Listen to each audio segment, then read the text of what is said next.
Hey everyone, this is Aaron here bringing you some gaming news for the week of June 23rd. We got new releases coming out for some consoles. We have the Harry Potter game on your phone. We have Wii U system updates. That could be fun. And all that will be coming up next on Level Up.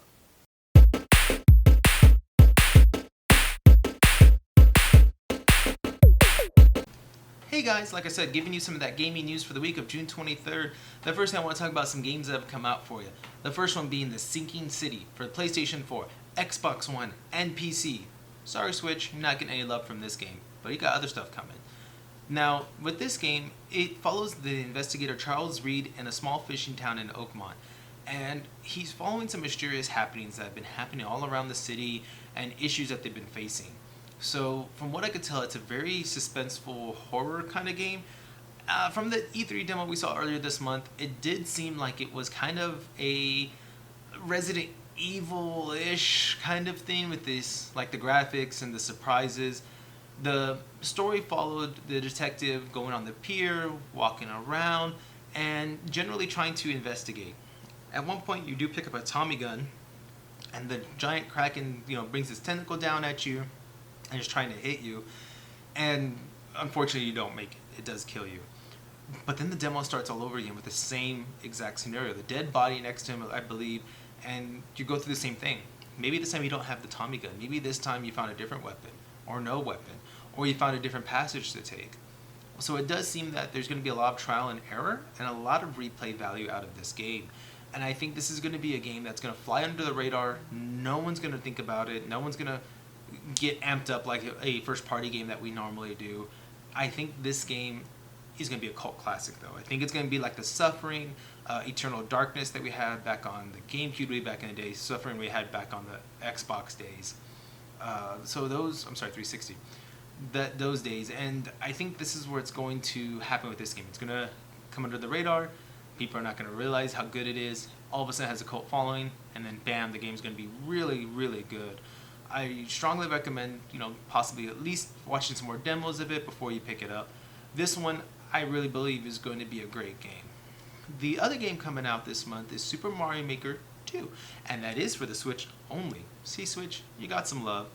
Now, with that, the original Super Mario Maker came back out on the Nintendo Wii U about 2 years ago or so.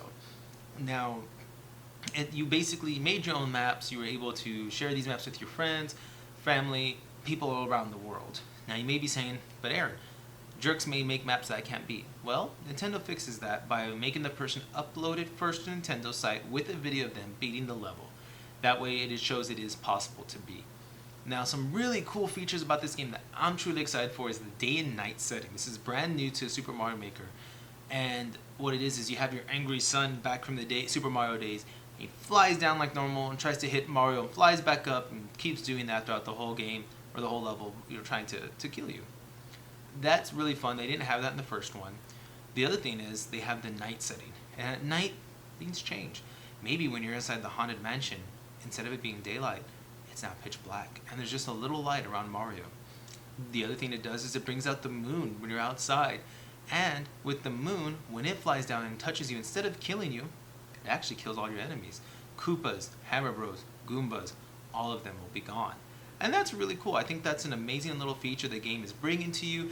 I think it's going to be fantastic. Another little feature I thought was so cool, and I think it'll be so much fun and add new tactics to the game, is the fact that you're going to be able to increase the water and lava levels as fast as you want. You have a slow speed, a medium, and a fast. Now, with that, there could be little tactics. Maybe you start off on dry land. All of a sudden, a fast speed water comes up and you're underwater and you're swimming along, maybe halfway into the map though. All of a sudden, the water slowly comes back down and you better land on that little platform before the end of the map hits there and you're dead. Lava, same thing. You could be trolling along thinking, oh, it's slowly moving up, and all of a sudden it moves faster and faster and faster. And now you're running for your life, making sure the lava doesn't touch you. So those little things I think will be really fun. They've added new characters, new boxes, and new little switches, everything here and there. So much more we can do in Super Mario Maker 2 that I think people were wanting from the first one. And I think it's amazing that we are getting that. In more Nintendo news, we do have an update for the Nintendo Wii U. Right? Kind of gives you, like, why are we doing this? they're actually updating the version of the firmware to 5.5.4. It's going to be the newest installment for it, and it's the first update that Nintendo Wii U has had all year. Why Nintendo did this, I'm not 100% sure. As far as I know, they have stopped supporting certain things on it. Some of the apps like Hulu and other apps are no longer working, I believe. As well as I don't think they're really stressing the online play for that system anymore. They're all about the Nintendo Switch. So it is odd that Nintendo would update an older console even halfway through the year. They haven't touched it for 6-7 months now. So I'm wondering what Nintendo has up their sleeves. Are they trying to bring the Wii U back? Are they just trying to be nice to the whole 5 people still playing it, saying, hey, we got you 5 people, we know you're still playing? Who knows?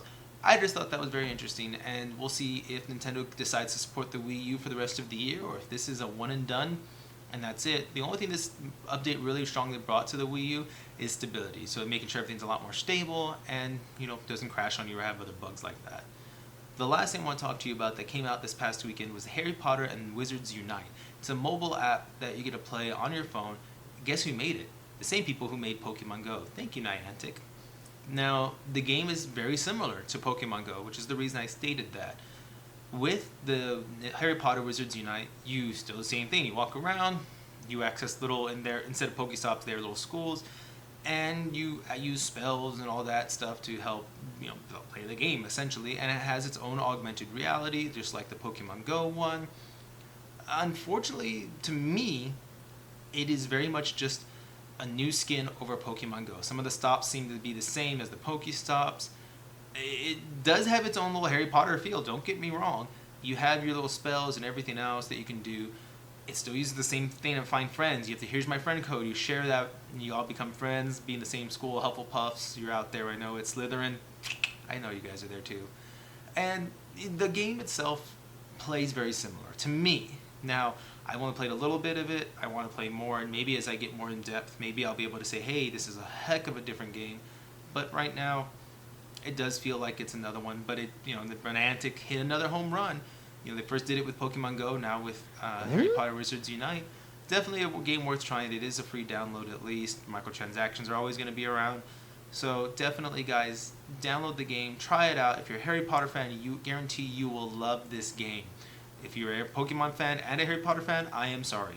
You are going to have no more life except walking around and collecting everything. And that's it for this week, guys. Stay tuned for more on Level Up.